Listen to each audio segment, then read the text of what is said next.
the session. If anyone has no concerns, I hope my screen is visible and my audio is clear. Audio is clear to you guys. We have a very exciting session ahead. So yeah, so we have this 2 days bootcamp for the Terraform, and as a part of this bootcamp, first session would be this is the day one, and as a part of today, we are going to understand the core fundamentals of Terraform.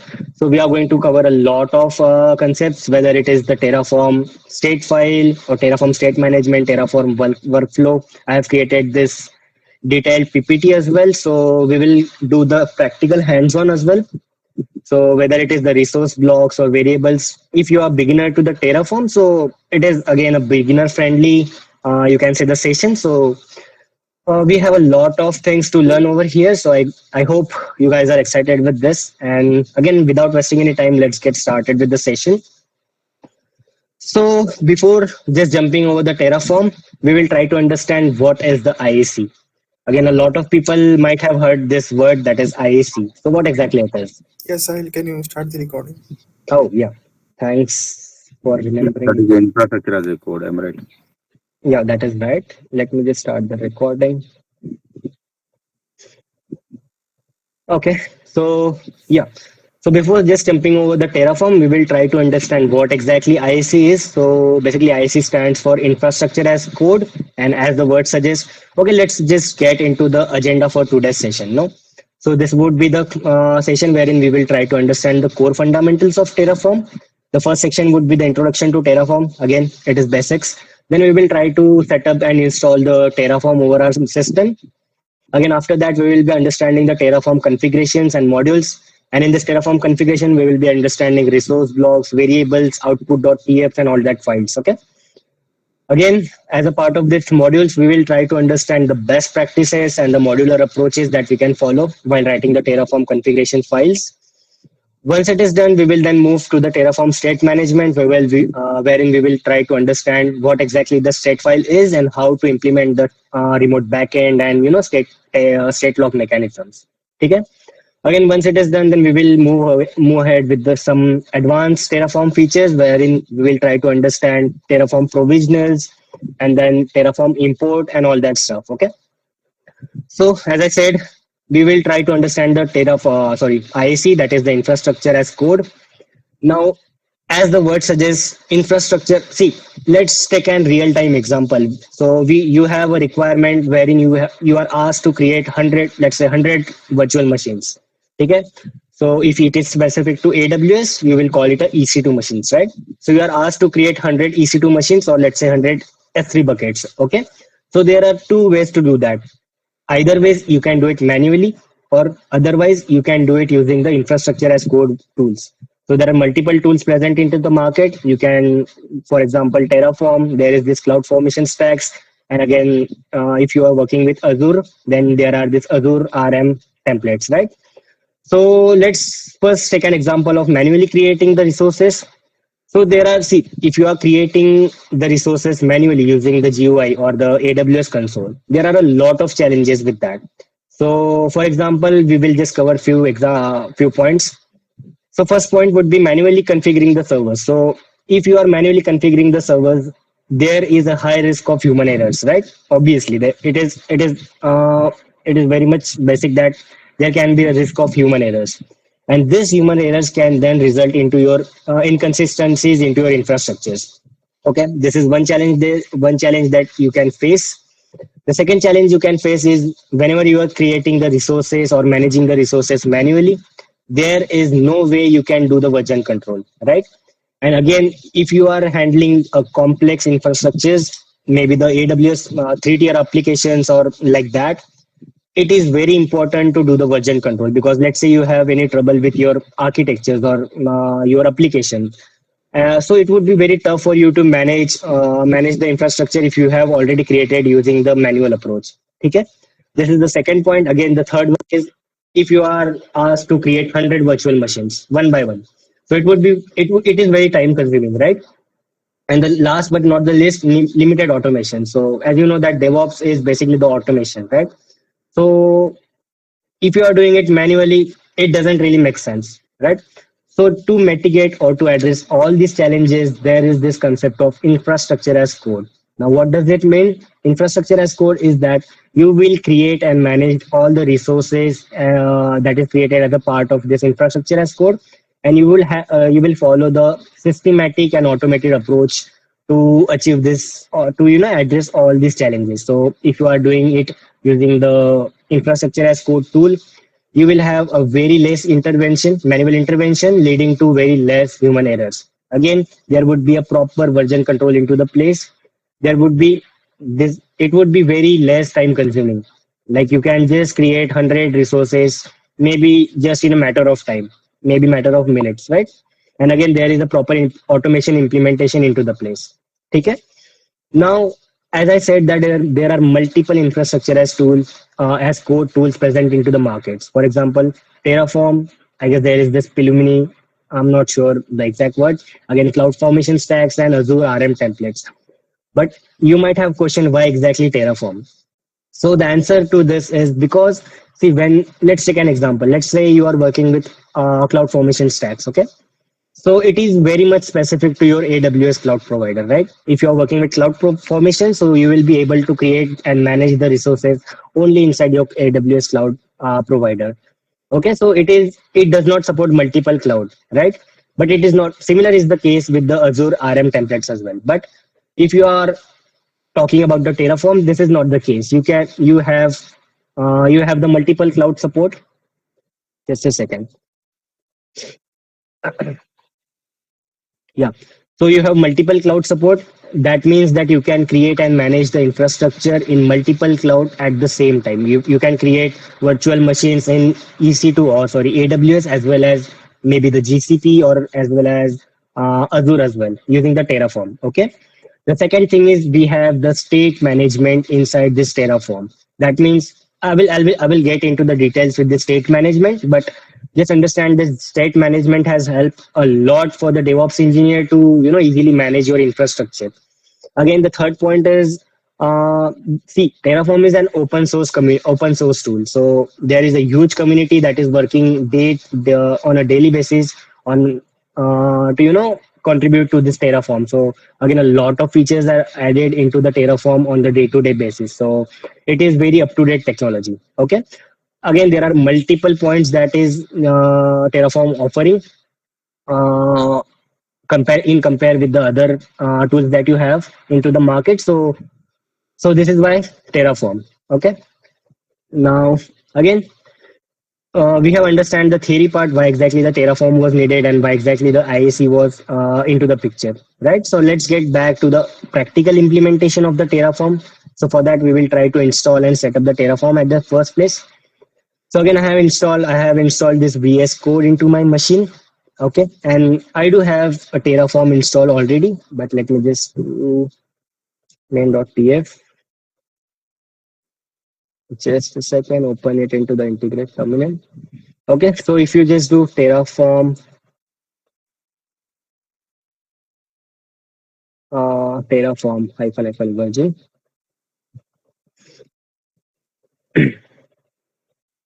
So you will see I have already installed a Terraform, but just for your reference, I have created this very detailed documentation for your purpose, and I'll be sharing this document in your after once the session is over. So again, if you are not aware how exactly this Terraform can be installed, you can just type install. Let's say you have the Ubuntu machine with you, so install Terraform on Ubuntu, and you will see a detailed guide. You just have to execute these commands one by one to install the Terraform. Okay. Again, there are some prerequisites to use the Terraform. You would have to install the AWS CLI as well. So for installing the AWS CLI, again you can just type install AWS CLI on Ubuntu. I have the Mac, so there would be different in configurations or the commands. But for now, just install the AWS CLI. Maybe for the Linux, you could just execute this particular commands one by one, and you would have your AWS CLI install. Once you have installed the AWS CLI, this is the command that you need to run first of all. So you would have to configure your AWS account with you. So once you have execute AWS configure, the pop-up will occur wherein it will ask for your AWS access key ID. Where will you find it? You will just if you just go it inside your AWS console into your profile section, security credentials, and herein somewhere over here you will just find the AWS access keys. So just create one, download one, and you will find the access key and the secret access key. Again, once you just paste it over here, it will ask for your secret access key, default region, and once you have done all that part, you will have your AWS configured with the Terraform. Again, I have already configured just to cross verify. You can do AWS S3LS and it will just list down all the buckets that I have in my AWS console. Okay, these were just the prerequisites so that you will be able to, install or use the Terraform. Just a second. Again, we have 50 people with us. Okay, so I hope you might have understood how to install and set up the Terraform. Again, if you have not understood, I will provide this detailed documentation so that you can just refer to that. Again, the next point is uh, what are the providers. Now the first thing you need to understand and learn when you are talking about the Terraform is the provider. Now what exactly provider is basically the plugins that you need to install for. So this is the API plugins that needs to be installed so that Terraform is able to communicate with your cloud provider. For example, herein we will be using the AWS provider, right, or AWS cloud.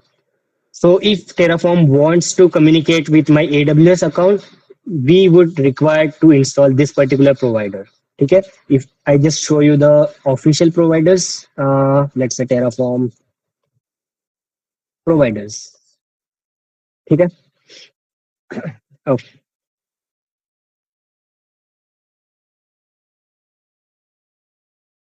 Terraform providers.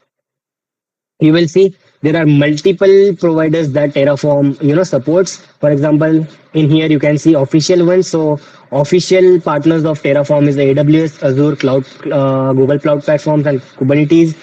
Again, if you just click over AWS, you will see AWS cloud. AWS is the provider, right? So just let's just take go back to our practical implementation. So you would have to define the provider block while working with the Terraform. So for example, you would just have to write provider. Again, let me just show you. See, if I type provider, right, this is something that is popping out. Now you might have a question, how is it popping out? So first of all, you would have to install few extensions into your VS Code. Again, if you just type Terraform over here, you will see there are multiple extensions and you would have to install HashiCorp Terraform. Once you have installed, so it gets very easy for you to work around with your Terraform. Okay. So again, if you just type provider, it will just point out, type all the required syntax for me. Again, let me just do, for example, we see if you have to use the AWS, so I just have to type AWS. Again, I would have to specify the region as well. So for example, again, I just type REG and there it is popping out region, right? Again, let's say US West 2. I hope you might be aware of this region, what exactly this region is. Again, once it is done, so once it is done, you would have to use the first command you would have to use to initialize your Terraform directories, Terraform init. Now, before understanding or before getting into the Terraform commands, let's get into the Terraform workflow. Okay. Before that, let me just see. I have told you about the providers, to commonly used providers as well. That is the AWS, Azure, GCP, and how to add a provider. So I have already told you how to exactly do that. This is the syntax of adding. Let me just increase the font size though. I hope it is good for you. Now this is the syntax for adding the provider block. First of all, you would have to specify the provider. Again, which kind of provider if you are using. Let's say you are using the multi-cloud provider, okay? So let's say you are using maybe the Azure. So you would have to again define second provider block, and you saw that for Azure, you are using this Azure RM provider block, okay? So this is something we need to paste over here. And again, I'm not sure about the syntax here because I have not worked with the Azure. But again, I guess you might have got the idea of how exactly this provider block is, used. Okay. So now let's get back to the Terraform workflow. So again, similar to the Docker or Kubernetes, there are a few workflow you need to follow, right? For example, if you are working with the Docker, you would have to first of all create a Docker file. From this Docker file, you would have to create a Docker image, and eventually you would have to create a Docker container. There are a few commands that you need to execute to one by one to create a Docker container, right? So similarly into the Terraform as well, you would have few commands that you need to execute. The first command that you need to execute is Terraform init. Now this particular command is used to initialize your working directory. So let me just do Terraform init. Once you do this, you will see initializing the backend, initializing the provider plugin. So this shows that, oh, let me just first save this particular block and again Terraform, Terraform init. And now it will find the latest version of the AWS and again it will install the plugins that are required for this AWS. It is again initialized in the backend as well. So I was about to tell you about the Terraform init, right? So basically, Terraform init is used to initialize your working directory so that you can use the Terraform commands as a part of that particular, directory. So anything, any resources that would be created as a part of this particular directory. This is Terraform Bootcamp folder that I have created. Okay. So I have seen these are few files that are created as a part of Terraform init, and now this particular directory I can manage any resources and I can create any resources using the Terraform. Okay.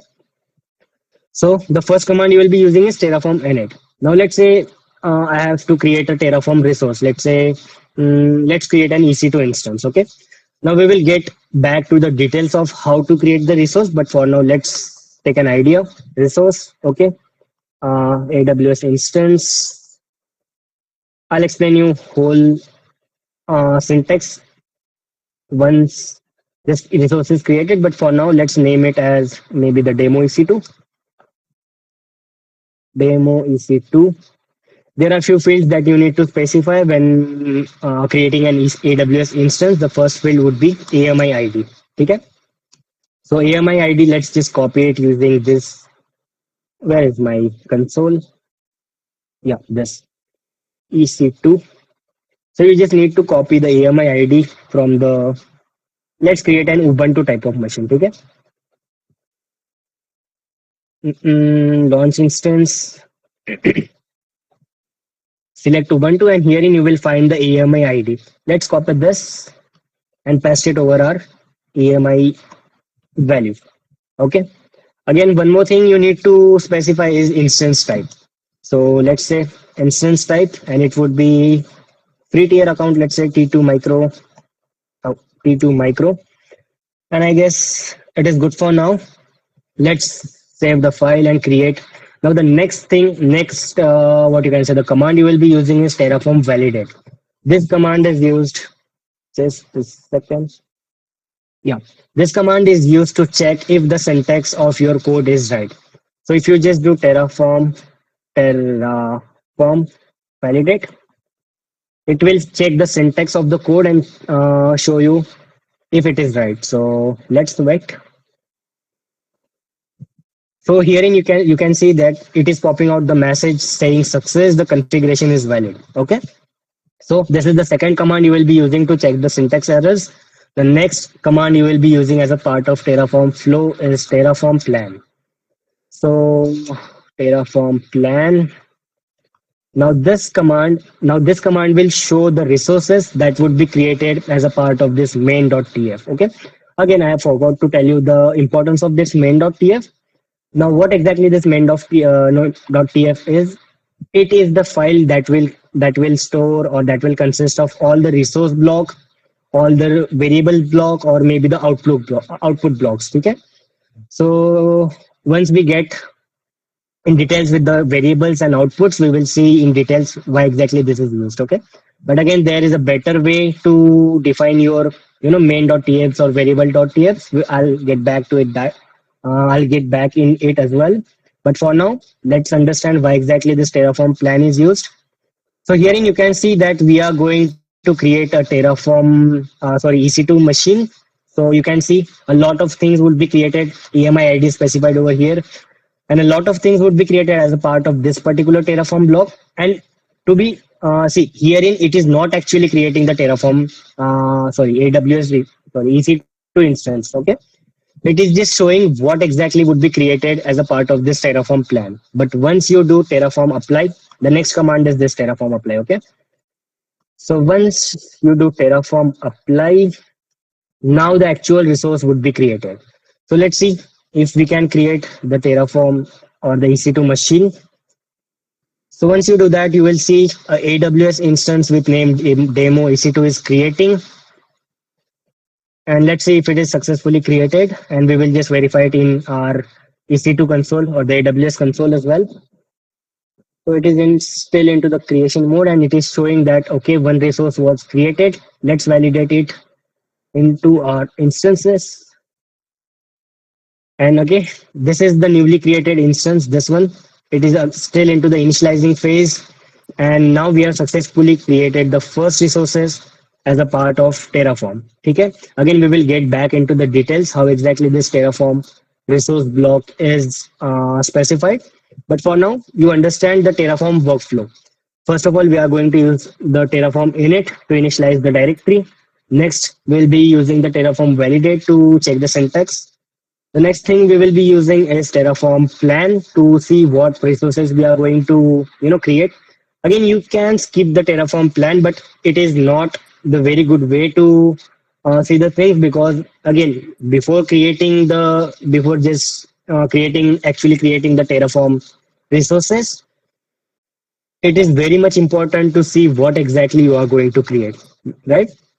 So the next, what you can say, next command you will be using is Terraform apply to actually create the Terraform EC2 or the resources. Okay. The last command you will be using is Terraform destroy. Sorry. The last command you will be using is Terraform destroy. And this particular command is used to destroy the newly created resources. So as soon as I do, as soon as I execute this particular command, you will see the the EC2 machine that we have created will now be destroyed. Okay.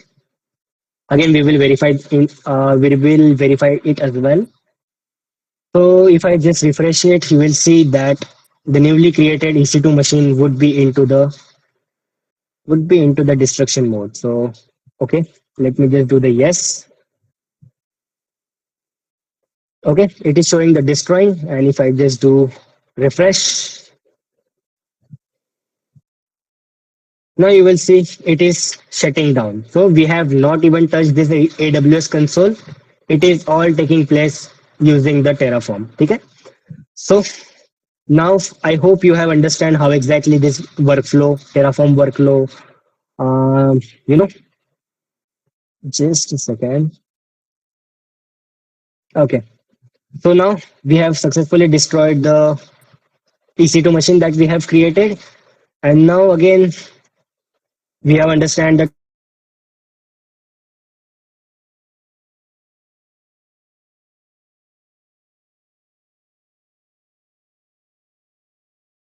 see how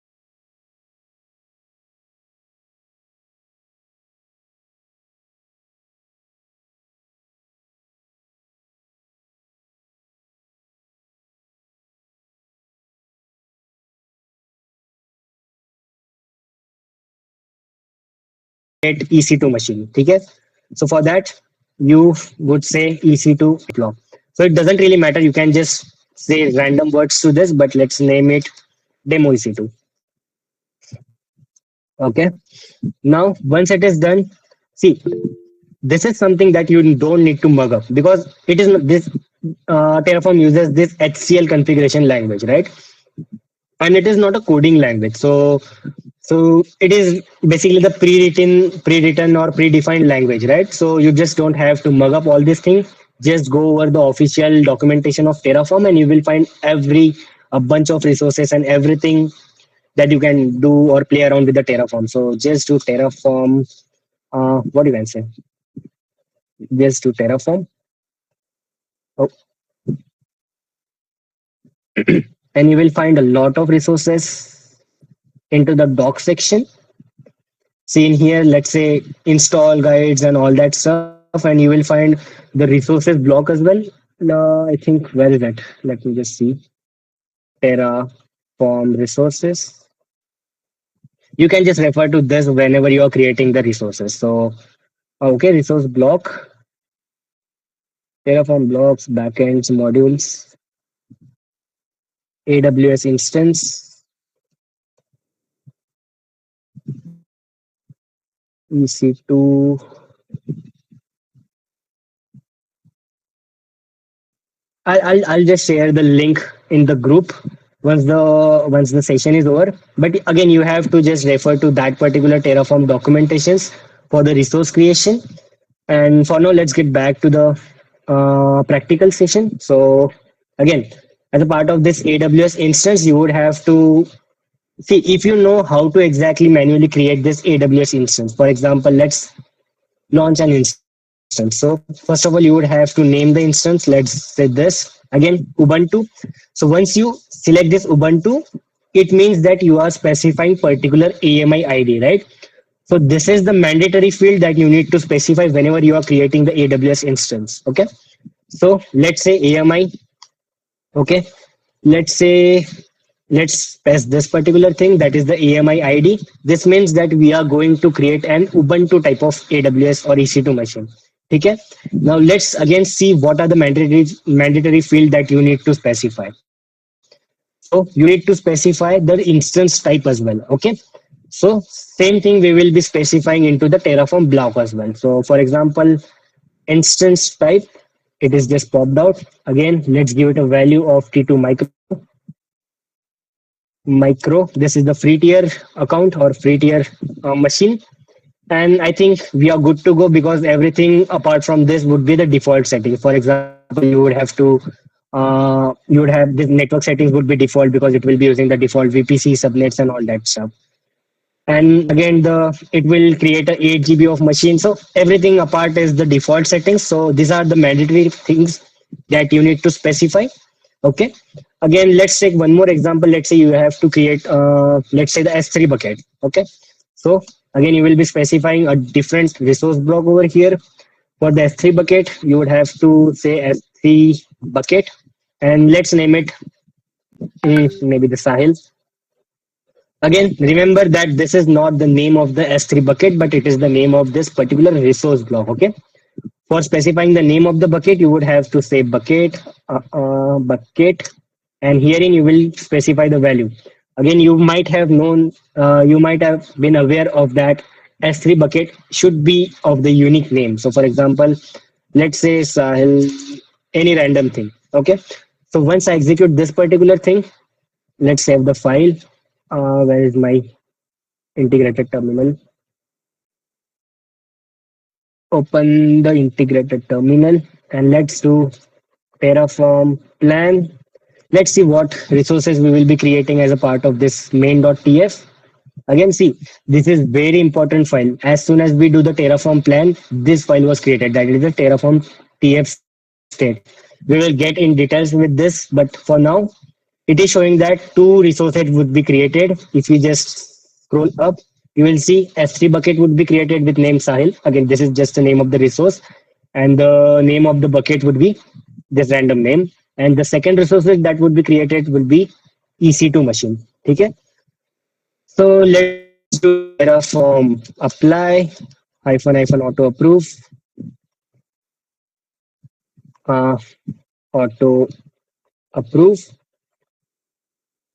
And now these two, what you can say, the resources would be created. Again, we will validate it over the EC2 machine as well or the AWS console as well. So let it be created.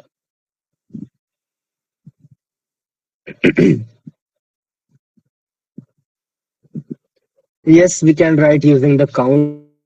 Yep, we can do that. What is the chat section saying? Okay, so I hope the resources were created successfully, and let's see if our S3 bucket was created.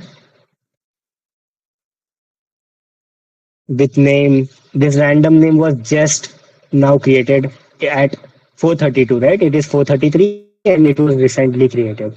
So again, I hope you understand how exactly this resource block are specified. Okay. Now the next concept is variables.tf. Now if you are working with any coding language or let's say Terraform, it is there are few best standard practices that you need to follow. One of them is you should avoid writing or hard coding the important you can say the secret things or whatever I mean you just need to avoid the hard coding. For example, you have specified the EMI ID over here, right?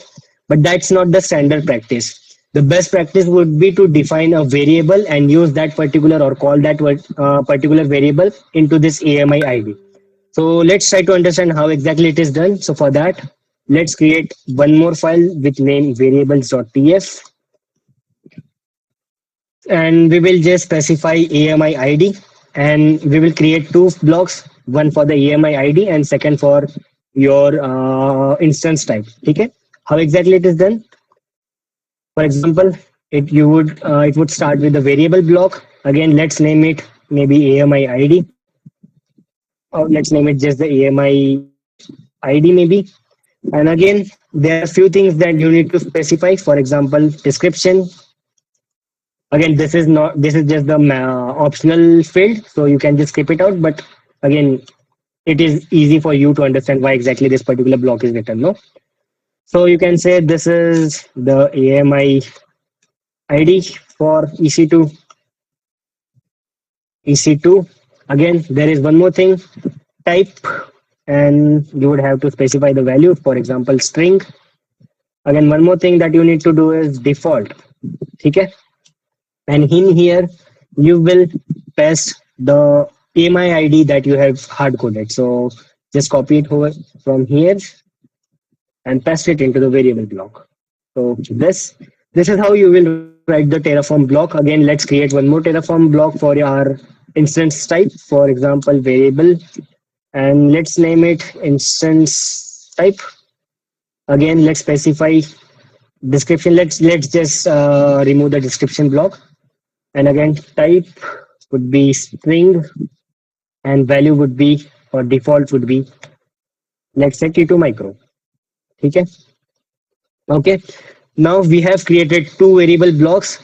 Let's try to understand how exactly to call this particular variable into your main root tf dot sorry main dot tf. Okay. So for here for in here you would have to say var, and it would specify, see this is the AMI ID. So as soon as you do var, it will show var.ami.id. So it is calling the variable from this particular variable.tf. Okay. Similarly for this instance type as well, you would do var, and again it will specify instance type. This is the name AMI ID and instance type. If you just see the variable block, you will see AMI ID and instance type. So we are just calling this particular two blocks into our main.tf. Let's save the file. Again, we can specify one more block for our S3 bucket as well, but let's for the reference basis, let's try to create the resources again. But before that, let's destroy this particular resources. So terraform destroy, and again we will recreate the resources so that we will understand, okay, this particular variables are working fine. So let's do the terraform destroy or to approve.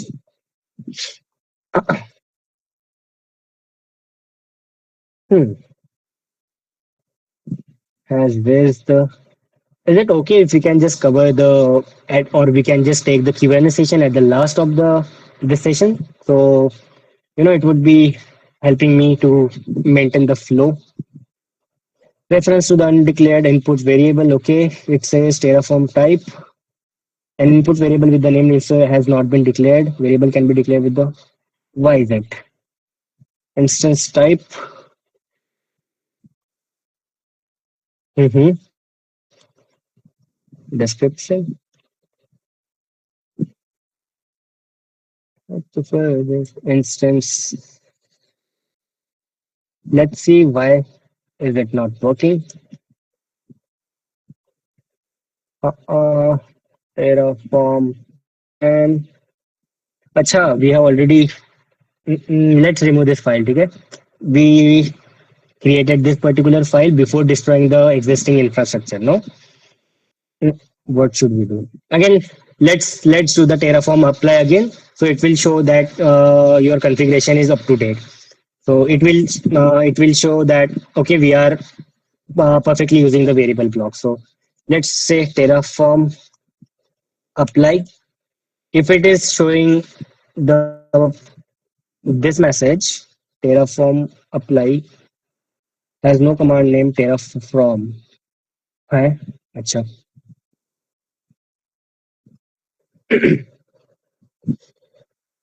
In resource AWS instance it's Terraform what.instance. Oh, sorry. Type save Terraform apply. Let's see if it is working. Refreshing the state, it should pop out the message that your configuration is up to date. Yeah. So your infrastructure matches the configuration. If there was anything wrong with this particular war.tf, so it would have pop out some errors over here. Okay. So I hope you understand how exactly the variables.tf is written and how to call this into this main.tf. Okay. Let's get ahead with the output.tf. Now again, it is again a very important concept. So let's say you are working with the developer, okay, and developer has executed the Terraform apply command. But again, a lot of times developer won't be having the access to your EC2 console, so AWS console, right? So he won't be having the details about the public IP, or let's say the private IP of that particular instance, or VPC ID, a lot of bunch of things, no? So he would have to ask the DevOps engineer for fetching that particular details. But the better way would be to define a separate output block into the Terraform itself. How to do that? Let's create a new file with name output.tf. Now I will explain how exactly it is written. So let's say I would have to expose, or I would have to fetch the details of my public IP for that particular instance that we have created. So what you would do is, let's specify the output block. Let's name it public IP, public uh, IP. Again, it is just the name, so it can be random thing. But in here, now you would have to specify the value. What is the syntax? Let me just cross check it. Output.tf.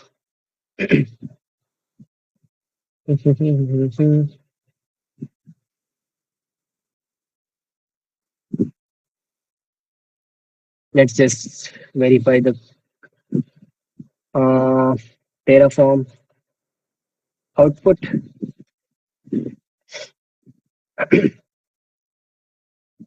value AWS instance. So value is equal to AWS. Why is it not working? Oh, this is just double quote.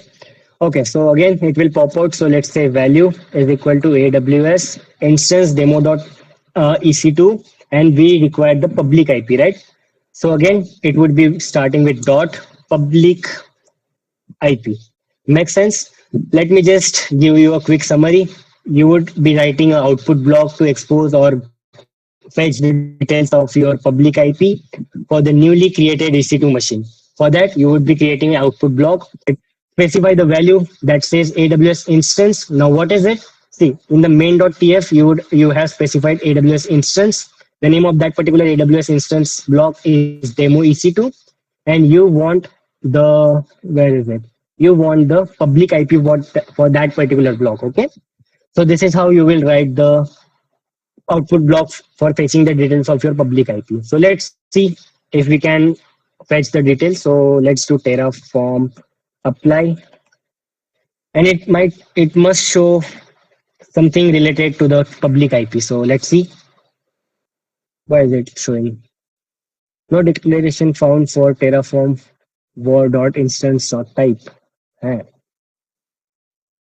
instance type save. ठीक है.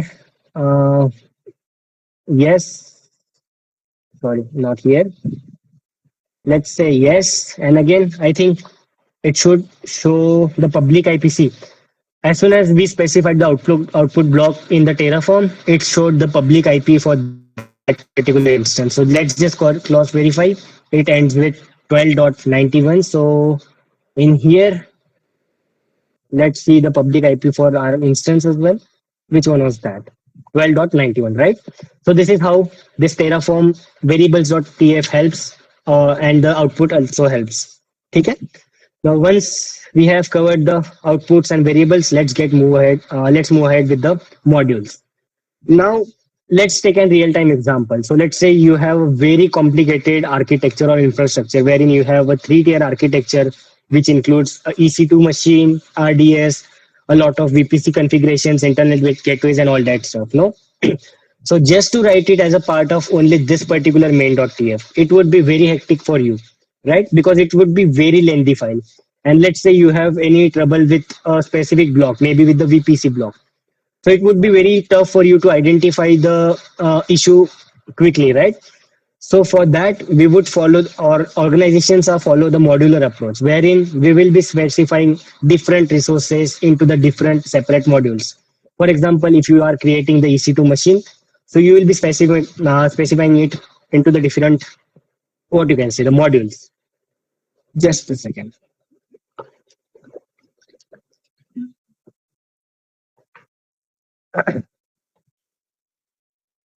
Hmm. So where will we?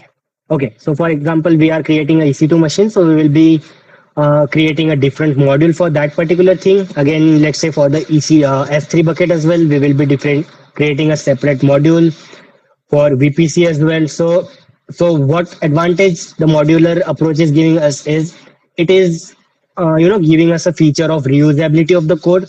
For example, we just need the resource block for the EC2 machine, for the EC2 machine creation. So we can just call that particular block or the module into our main.tf. How exactly it is done, you will get an understanding on when we will get back to the practical hands-on. But for now, just understand that modular approach is the industry best standards practice that we are using, or the organization is using, to make sure that the code can be reusable. Okay, so let's create a modules for our S3 and the EC2. So again, let's create a new folder with name modules EC2, modules EC2. Again, let's create one more folder with name, oh, not this one more folder with name modules/s3. Okay, so we will just move this particular main blocks, that is the main, which has the configuration for AWS instance or the EC2 instance, and the S3 bucket. Again, we will move the output as well and variables as well in this particular model, that is the EC2. So let's copy this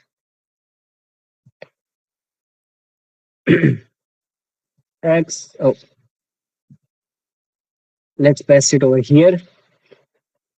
Let's do some modifications. Again, this is the provider block. So we have to create a one more main.tf in the main Terraform file. See, these are the modules. This would have their separate main.tf or variables.tf or the output.tf. But there needs to be a root main configurations into your main Terraform directory. For that, we will be creating, oh, not here. For that, we will be creating a main.tf into our root directory. So in here, we will again specify the root provider block over here, and again we will call the modules over here. But before that, let's create one more module for the S3 bucket as well. So uh, let's remove this particular block.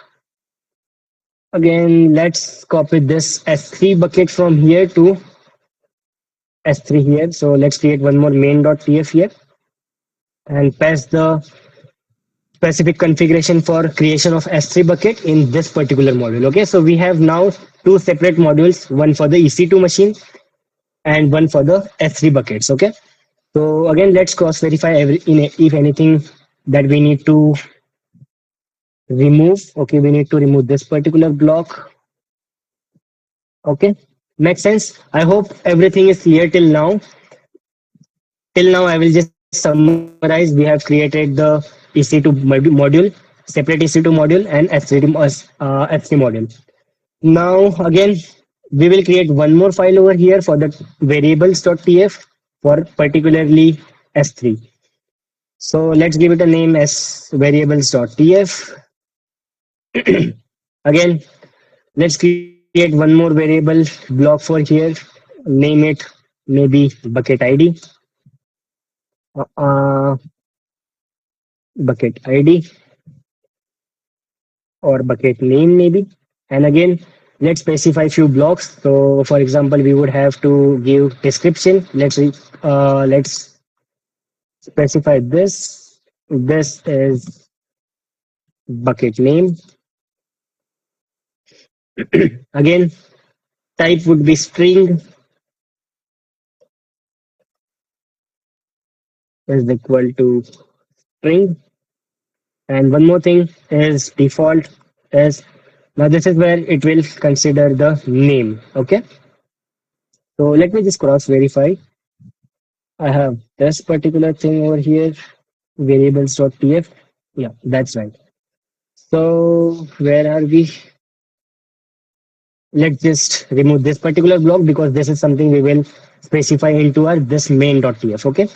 Let's save this again. Let's go cross verify if every configuration is right. We have created a main.tf wherein we have specified the AMI ID instance type. Again, we have created the output.tf and variables.tf. ठीक है.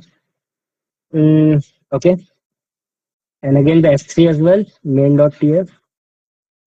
Okay, it seems correct. Again, now let's call this particular modules into our root main configuration. How to do that? It would start with the modules. Okay. Once you have done that, again the module name would be, for example, EC2. So the module name would be EC2. Let's copy this, and again name would be demo EC2, and let's give it a value. Let's Okay, the first of all, we would have to specify the source where the module is present. For that, let's specify the source block, and again in here, let's say dot slash module EC2. Yeah, that's right, EC2. And again in here, let's give it a value. Is it the value? Let me just cross verify. Main.tf EMI ID. Yeah.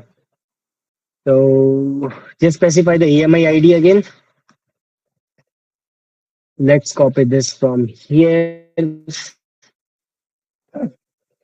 Again, you don't have to mug up all these things. This is already present over the internet, so you can just refer to that. Hmm, this is the AMI ID we will be using. AMI ID. And again, one more thing that you need to specify is instance type. Instance type would be t2.micro. Okay. Now, one more thing, you might have question that again, when you're working with the organization, you have multiple environments, right? Maybe it is the dev, it is the pre-prod or UAT, or you can say the prod directly, right? So how exactly you will be using the Terraform as a part of that particular variables or the environments? So you would have whenever you are executing this Terraform apply, no? So first of all, you would be creating multiple Terraforms or TF wars files. For example, you would create a separate TF4 file for the dev environment, for UAT environment, for pre-prod and prod, right? So whenever you are executing the Terraform apply, so you would have to specify which particular Terraform TF4 file you would be using. For example, if you are using it for the dev environment, you will be specifying dev.tf4s. Okay. I just wanted to, you know, share this with you. Again, let's call another module that is present for the S3 bucket. So S3 again, its name is uh, Sahil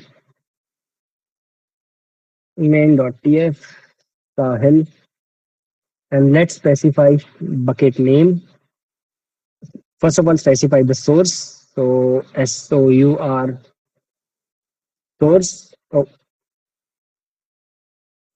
again, it is present into the dot slash module slash Oh, just a second. Dot slash modules s3. Okay. After that, you can just say bucket name is equal to what name should we specify? Let's name it again this only. Okay, we have not called the variable into this main.tf. No, we have already created the variables tf, but haven't called it into the main.tf. So let's call it into this as well. So it would be bucket var.bucket var.bucket name. Okay. So this is something we will be calling into our main configuration file. Bucket name is equal to mm, let me just cross verify.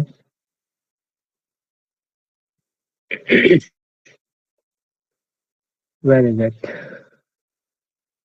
Is equal to. Let's give it a random name. I I think everything is perfectly fine here. Changes. So let's execute the Terraform apply and see if everything is working fine. Let me just cross verify. If any error is there, we will try to troubleshoot it. Terraform plan. Let's see. Module Sahil. Module is not installed. ठीक है. Oh, sorry. Terraform init. Solo labeling. Terraform init. Let's see. Terraform. Hmm. What is it saying? A reference to a resource type must be followed by at least one attribute. ठीक है. Invalid reference. Terraform bucket name. It should be right, no? Let's cross verify.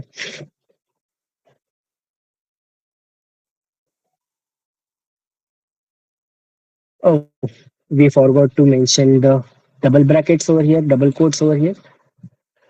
Let's save this and again execute Terraform apply. Let's see if the instances or the resources are created.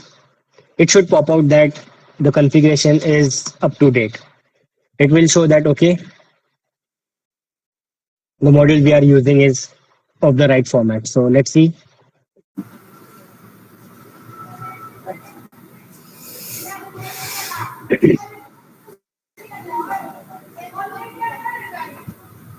Let's wait a while. Still destroying. Okay.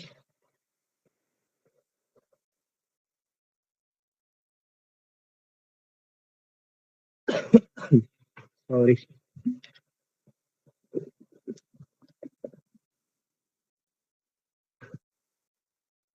What does it say?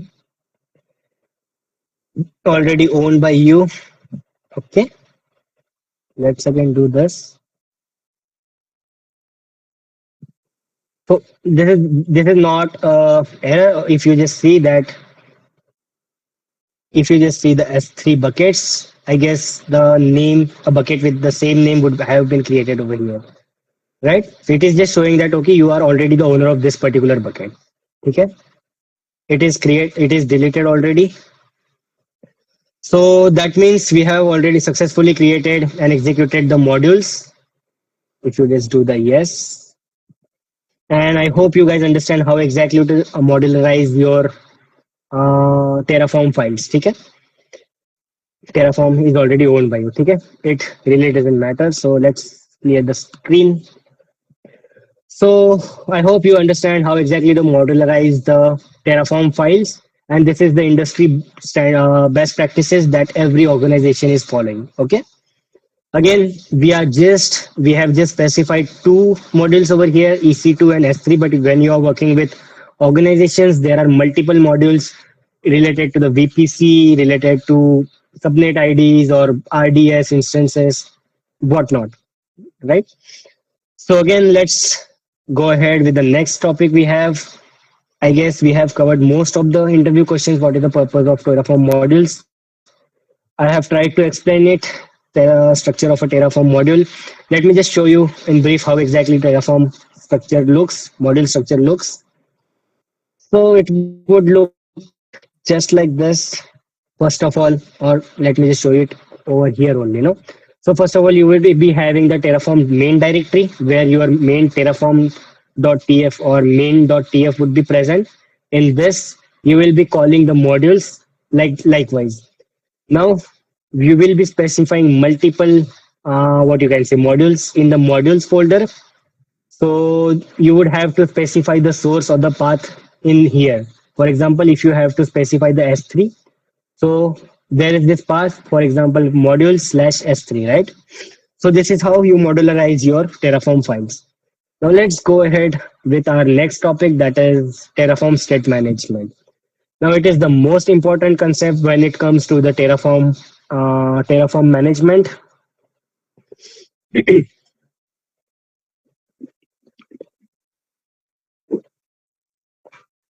don't know, I'm feeling a bit dizzy, but let's continue. So where were we? Yeah.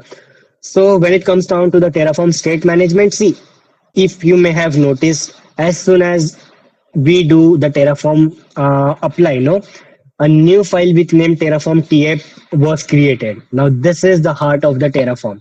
I will just show you the I will just show you the format of this particular file. See, this file is consisting the and storing all the details related to your resources. So we have created two resources, EC2 and the S3, right? So this particular file will be having all the details of your EC2 machine and your S3 as well. So whether it is the subnet ID, VPC ID, or the name, whatever it is related. See, I'll just show you over the console as well. So if you are talking about the EC2, no, if you just go into this and check the details, so if you have to fetch the details manually from the AWS console, what you will do is you just select the particular AWS instance, and herein you will find a bunch of details in this particular sections, right? So this all the details are specified into this particular tf.stat, okay, terraform.tf stat. So this is why it is called the heart of the Terraform, because in case it is misplaced or deleted or corrupted, you would get into a big trouble because there would be no way to recover your infrastructure. So it is very important to safeguard this particular file, because it would be very tough for you to manage the infrastructure once it is deleted or corrupted. Okay. So there are multiple ways to ensure that your Terraform state file is safeguarded.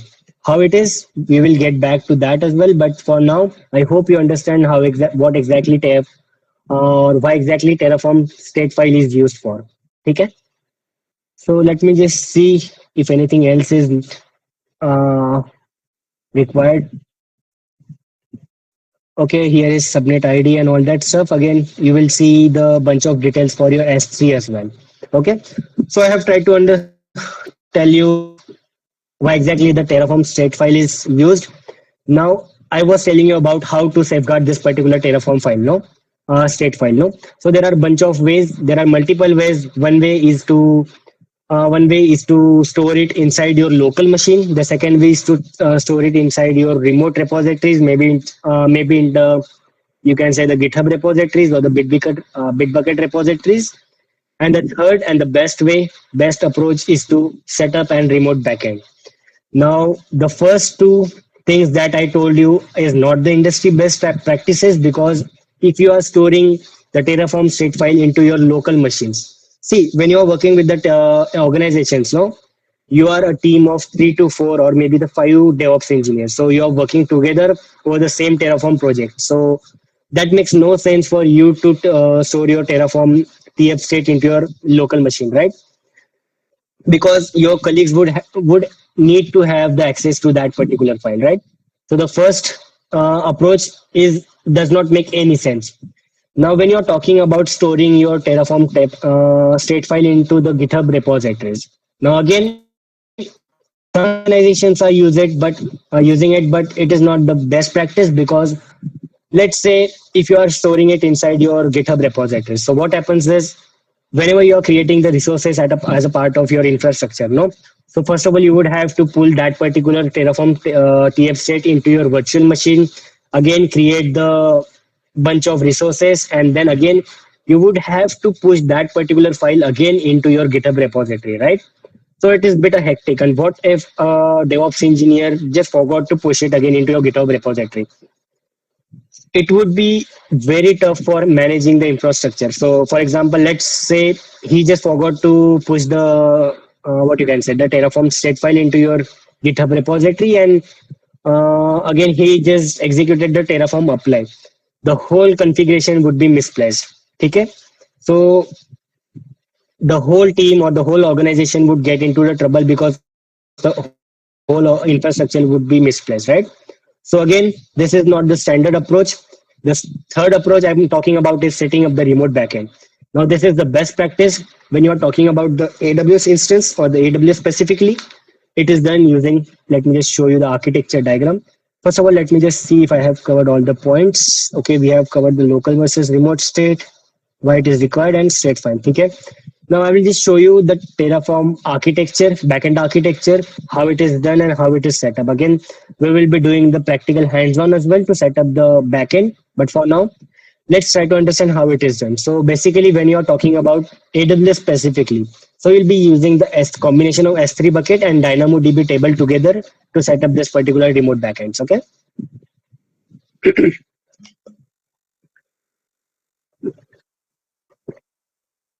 Hmm. So where were we? Yeah, so we'll be using the combination of S3 bucket and DynamoDB table to set up this particular remote backends. Okay. So what advantages is getting this particular approach is giving you over that particular approaches that I have already told you. Know, maybe into the local setting up the local TF or maybe storing it in your GitHub repo, right? So the first advantage is it is automatically managing your TF state file. So you don't have to push your, say, let's say you have executed this Terraform apply. You have created a bunch of resources in this Terraform. So you don't have to again push that particular thing into your S3 bucket. The S3 bucket would be responsible for managing all this particular TF state file. Okay. The second advantage is you can see as a security point of view, you can implement a lot of policies into your S3 bucket, right? So if you see in that way, it is very secured approach as well, right? So these are the 2 points that your remote backend using the S3 bucket and DynamoDB DB table is offering you. So let's get back into the practical hands-on and we will see how exactly it is set up. Okay. So I have a bunch of scripts for setting up this particular backend. First of all, we would have to create a S3 bucket. Then we would have to create the backend for that. And again, one more concept I would have to explain you is the state log mechanism. We will get back to that once we have completed this particular thing that is the remote backend. But for now, let's set up the remote backend. So for now, I have a bunch of script over here. Again, if you just do remote backend, remote back, I guess I have chalo,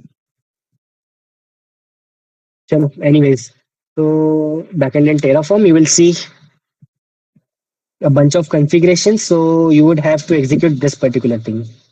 Where is it? Terraform. So you would have to execute this particular block over there. But we are just using the basic Terraform backend. So I have a different script for that. For example, where is it? We'll be executing this particular thing. Let me just explain you this. So let's copy and paste it over our VS Code. So let's create one more file with name backend.tf. Okay. So paste the code over here. Now this means, see, the first thing is you are setting up it as a part of backend. Again, you will be using the S3 bucket. You will specifying the name S3. I have already manually created this particular thing, but you can do it as a part of Terraform as well. But if you just see Oh, Sahil, S3, yes, sir. Screen is not visible. yes, sorry to interrupt you. Your screen is not visible. Oh, sorry for the inconveniences. What part did we missed? Actually, just you stop the sharing. Oh, okay. So I hope. Okay. So this is the script that we are talking about. This is the block. We would be setting up the remote backend. For that, we would have to specify a bucket name. Now I have already manually created this particular bucket. Again, you can do it as a part of Terraform as well. But for now, let me just show you the S3 bucket with name this. This is the bucket I'm talking about. And this bucket would be used to store your Terraform state file. Okay. Now let's do it real quick. Again, this is the key Terraform TF state region. You have to specify US West 2 and all that stuff. Again, this is something you will find in over the internet as well. You don't have to really mug up this thing. Okay. Again, let's save this file and do Terraform and net. Oh, sorry. And we will just apply this. Yes, Terraform. So now see, it is asking you if you want to change your default backend. When we are working with the Terraform, initially it has its own backend, no? But now we are setting up our own S3 backend. So it is asking us if you want to override the state. Let's do it, yes. And now we have a new backend created by ourselves. Okay. So we have done the Terraform init, and now if you just do the Terraform apply over here, okay? See, in here we had a bunch of details in this particular file, right? But now it is removed from this particular what you can say directory.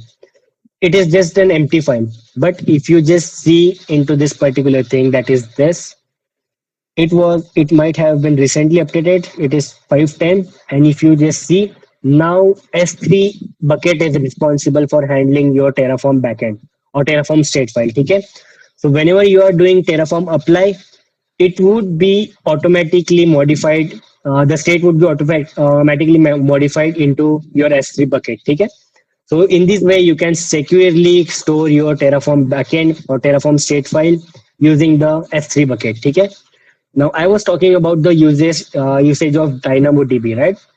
Now there is this concept of Terraform state locking mechanism. What exactly it is? I hope you understand how exactly to set up this Terraform backend. Okay.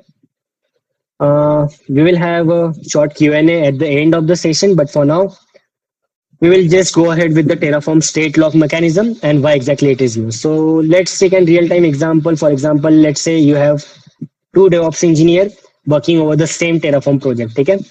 Now you are doing some modification into your Terraform, or you are creating some bunch of resources into your Terraform, and at the same time the other DevOps engineer is as well doing his own part. Now if you are the first person to apply the apply execute the Terraform apply, or maybe if both of you are applying executing this particular Terraform apply, it would be like the Terraform would get into the trouble showing the error that I am not exactly aware of the error, but it would just throw the error that two people are working on the same project maybe. Okay. So just to avoid this particular thing, we are going to implement the Terraform state lock mechanism. How exactly it is done? It is done using the Terraform DynamoDB mechanisms or DynamoDB tables. Okay? So we would have to create a new resource for DynamoDB creation, and let's see how exactly it is created. So once we are executing this particular block, no. So let's say you are the one that has executed the Terraform apply first, no. So you will be carrying the Terraform state lock ID. It is said.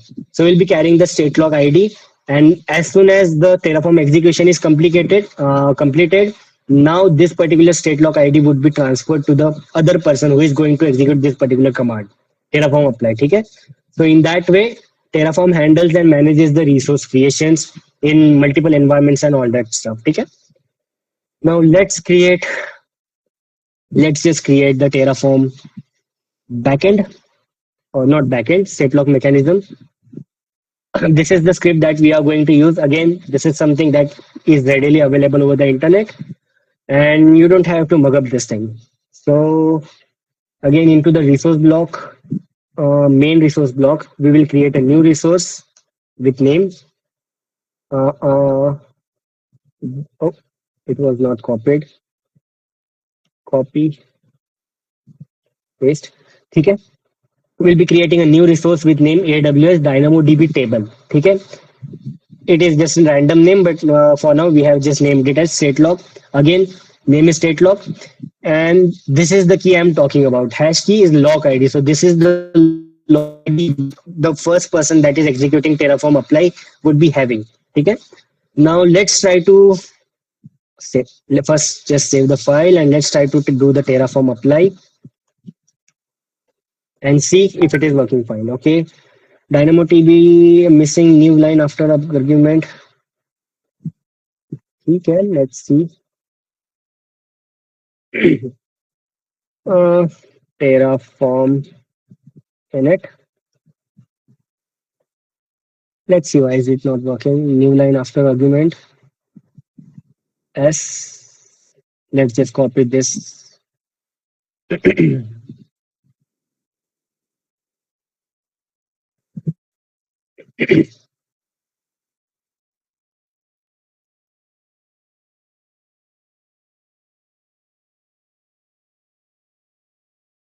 Oh, okay. So it is solved.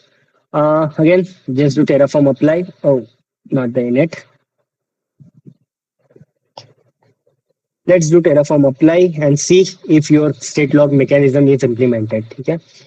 So it will show a new creation of DynamoDB table.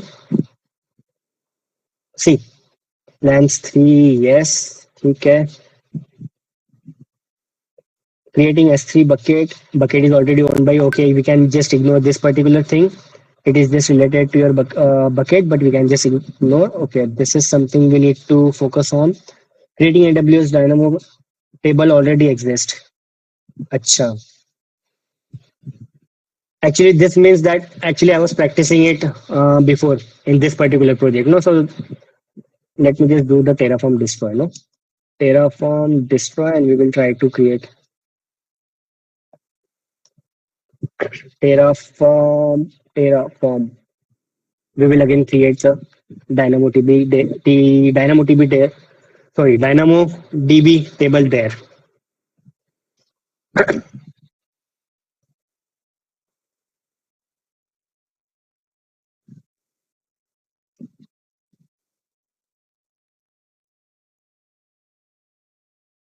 What is going into the screen? It was screen is not visible. Is it visible now?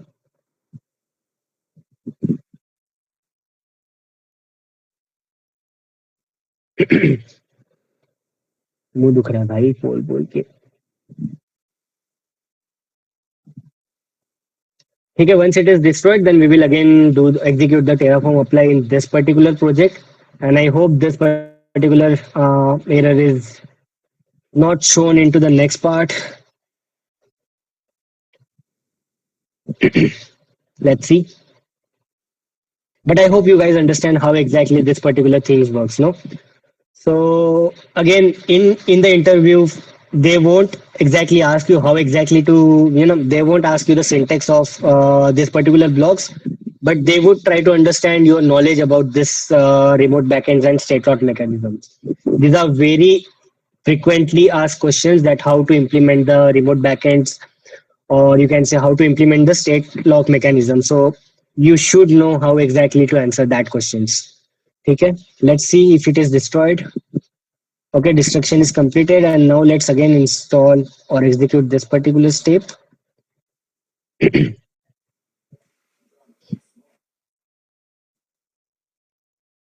Yes, DynamoDB table is creating. Let's see.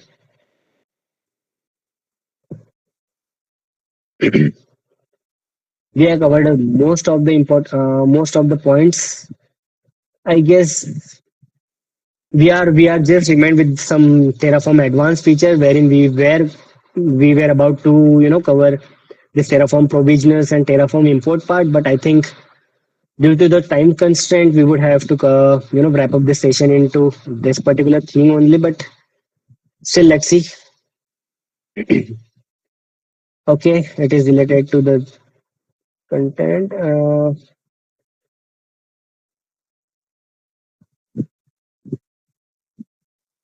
Dynamo TV. So again, it means it already exists, that it means that we have already set up the state lock mechanism into this particular Terraform file, no? So anyways, we have then successfully set up the Terraform, you can say the state lock mechanism as well, remote backend as well. And I guess we have covered a lot of the topic, most of the topic, I guess, as far as Terraform is concerned. We are just remained with some advanced features like Terraform lifecycle, which covers the creation rules, count, and all that stuff. Again, we are remained with the local exec and remote execs, and then some Terraform import commands. Okay, but again, I think we can cover it into the next session, maybe into the Saturday. But on the Sunday part, we will be going to cover the practical hands-on, wherein we will be deploying a three-tier web application using the Terraform. So it is going to be a very interesting session. I hope you guys understand this whole all the concept that we have covered today. But again, again, if you have some concerns, we can have a quick Q&A session now. There are few. Again, I think we can just ignore this particular thing, because it means that we have already state lock mechanism into the place. So yeah, Terraform destroy. If you just do Terraform destroy, let's recreate the whole infrastructure. So if you have any concerns, you can just turn on your mic and let me know. I'll try to answer them. Sakil, what is the difference between state lock mechanism and backend.tf?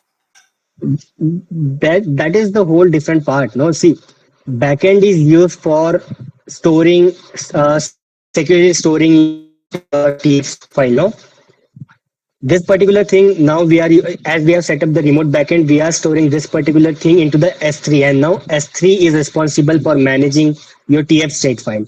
But when you are talking about the state log mechanism, it is a whole different thing. It is used, as I said, that if two people are working on the same project or the same Terraform project and executing the Terraform apply command on the same time, so it would be tough for Terraform to understand which particular command or which particular resources to create first. No, so this is why the state lock mechanism is in place, because what happens is once the state lock mechanism is in place, what happens is the first person to execute the Terraform apply will have that lock ID with him, and once all the resources are created as a part of his Terraform apply, this state lock ID would be now transferred to the next person, and now this next person would be able to apply the changes accordingly.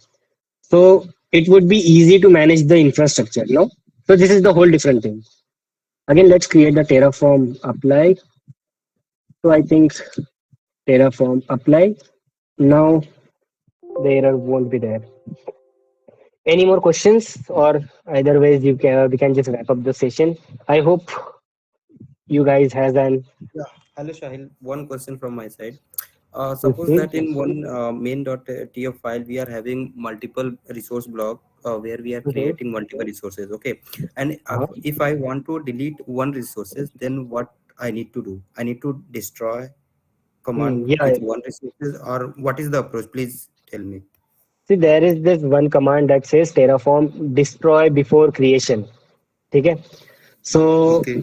this is something as that I wanted to cover as a part of today's session only, but I will be covering this in the next session, no, if it is okay for you, because I really want to get into this deep dive into this particular session, because there are a lot of details we need to understand when it comes to all that stuff. But there Yeah. is this command that says Terraform destroy before creation. That is something you need to specify into your resource block. Okay. Okay, thank you. Yeah. ठीक है. I guess we are good to close this particular session. I hope you guys had a wonderful session. Thanks for your time. Recording will be provided. Yep. Thanks, Sahil, for the quick session. You're welcome. Thanks for joining in, guys. I hope. Again, let me just. Can you please share that word also, that notes you have written, right? Sorry. Can you please share that word document you have prepared, right? Yeah. I will be sharing that particular document as well. I think we have this error, right? The DynamoDB table already exists. Can we put that in the comments so that it will skip the error? I think I have done this previously. I have used this Uh, strategy. It worked out actually. So how instead, exactly? How exactly? can we put the structure of the DynamoDB table, those 5 lines in the comments, like the hashtag, so that it Uh, skips that resource creation and it will not acha, give that acha. error? So, I think. acha, you mean that we already have the Yeah, whole. it was already existing, so it doesn't create again. So we can just remove this particular block, no? There's no need of this Yeah, block because we already yeah, have. we can do that. Oh, okay. Yeah, makes sense. Any more doubts, or shall we wrap up the session? So much, Sal, for your wonderful session. Thanks a lot for joining in, guys. I hope you had a great week ahead. Again, we will be connecting in the next weekend, Sunday maybe in the same at the same time to deploy the three-tier architecture, three-tier uh, web application using the Terraform. So have a great week ahead, guys, and good luck with your interview preps. Again, if you have any doubts or concerns, you can just DM me. I'll always be available for you guys. So, Yeah, hi, sir. Sahit, I had one question. I'm not unable to get that point. What happened if two users trying to implement something in a Terraform at the back end, how it is going to happen in state lock mechanism? Can you little bit elaborate that thing? I'm little bit of confusing that how it will taking the one user at a time and it will getting some error while doing the two people at the same time. That mechanism, how it will going to happen like that? Can you please explain? see, when you're talking about the remote backend, okay? Now for remote backend, I have already told you the three approaches that you can store your TF state. Either you can do it using the local way, wherein you will just store it into your local machine, or you can just store it into your GitHub repository. And the third best approach is using the S3 buckets to manage your TF state file. Okay? Now there are two advantages of doing it. First of all, we can we get a more secure approach of storing the what you can say the TF state file. Yeah, The second that is I is got Sahil, everything I got. Once we uploaded the code into the S3 bucket, there is an backend. It will going to log the mechanism, right? Backend yeah. mechanism. That's what I'm little bit confusing. While अच्छा अच्छा अच्छा suppose, for example, Sahil and me try to doing something, try to configuring the infrastructure at the same time, it will Hmm, log the one person, either Sahil or me. hmm. So if Sahil is locked, then it will again he once he completed the architecture, I mean applying the Terraform command, then it will going to release, right? So how it will going to happen? How it will happening? That is what I'm not getting. Maybe Like I'm not aware of that thing. like it is the default mechanism of this particular thing only, no? The only thing you need to understand is because what exactly happens in backend is even I'm not aware because the only thing you need to understand is if once as soon as let's say I am the one who is executing this terraform apply at the first place, okay? Now, Okay. as soon as this particular Terraform apply is completed, all the resources are created and all this stuff is done from my end. Okay, I'll be holding once I have this what you can say the state lock mechanism. I'll be holding that particular lock key. Okay, this particular lock key. Let me just show you in here. Let me see. See this particular Terraform lock. Now, if I execute Terraform apply, I'll be holding this particular Terraform lock key. Okay. Once the Terraform apply is executed, But now you are the one who is executing the Terraform apply. Now this particular lock key will be transferred to you, and no one can execute the Terraform apply until and unless your Terraform apply is completed. Getting the point? Once your Terraform Okay. once your Terraform application is apply is executed, then the third person can apply. Okay, got it, Sahil. And one more thought. If something is happened that is not completed, that command, that is Terraform apply command is not completed within the 10 seconds or 30 seconds. At that time, what is supposed to do? Is Terraform's lock? Is it Mm, any default time setter for the no, no, state no. file locking, or else it will until completion of the first one, it will wait for that and then it will release like that? Yeah, Is there any yeah, yeah. timing or something? Yeah, it will wait for the whole completion or execution of your Terraform apply. There's no such default timing of your Terraform apply, no, because if you are creating bunch of resources, maybe a three-tier application, so it might take around maybe 15, 20, 30 minutes. If you are, even if you have created the EKS clusters, no, using the Terraform, so it is almost taking around 20 minutes for the whole execution, no. So there's no such default time for Terraform apply. Once it is executed completely, then and only the other person can execute. Okay. Yeah, got it. Thank you, Sahil. Yeah. Hmm. Chalo, I think we can wrap up the session now.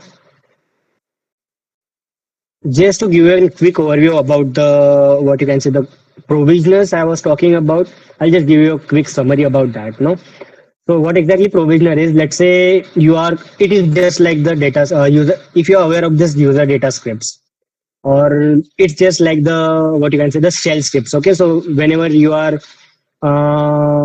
can say whenever you are deploying any application over the VM machines, no, so you are writing a specific what you can say when you are just writing a specific shell script for that particular purpose, no. So for that purpose you are using the provisioners inside the Terraform block. So let's say you have created multiple bunch of resources into this Terraform block, maybe the VPC, EC2 machines, RDS, and whatnot. So once it is created, you want to deploy your application over the EC2 machine or the virtual machine. So for that particular purpose, you are using the provisioners. So there are basically two types of provisioners. One is the local exec and second is your remote exec. As the name suggests, local exec is used over your local machines. So I'll just give you a real-time scenarios wherein let's say you are provisioning an AWS EKS clusters and want to automatically update a kube config file. So it would be done over your local machines, right? So this is where your local exec would be used, and as a part of this local exec, you would be executing bunch of commands in your Terraform block only. But when you're working with your remote execs, you would have to define few multiple blocks. So either ways, you would have to establish the connection with your newly created resources, right? So let's say you have created a new VM machine. So if you are deploying that particular application over your EC2 machine, so you would have to first SSH into that particular machine, no? Just to install few dependencies. Maybe if it is a Python application, so you would have to install or execute few, you can say the commands as far as Python is related. So this is where your remote exec is used. So you can just have a look into this particular syntax wherein you would have to specify a provisioner block, and again once it is done you would have to specify a connection block wherein you would be able to establish a connection with your newly created EC2 machine. Okay, once it is done, again these are some bunch of commands. Let's say this is let's take an example where you have a requirement to install the Docker over your newly created machine. So this is where you will be using the provisioner. Again, you will be using multiple what you can say commands, and these commands will be executed into your newly created EC2 machine. Okay. So again, we will get into details in next sessions, maybe. but I hope you just got a basic idea of why exactly provisionals are used. Chalo, I guess it's time to wrap up this session. We will meet into the next weekend with a practical hands-on over AWS deployment. So have a great day ahead, have a great week ahead, and good luck with your interview preps. Bye bye.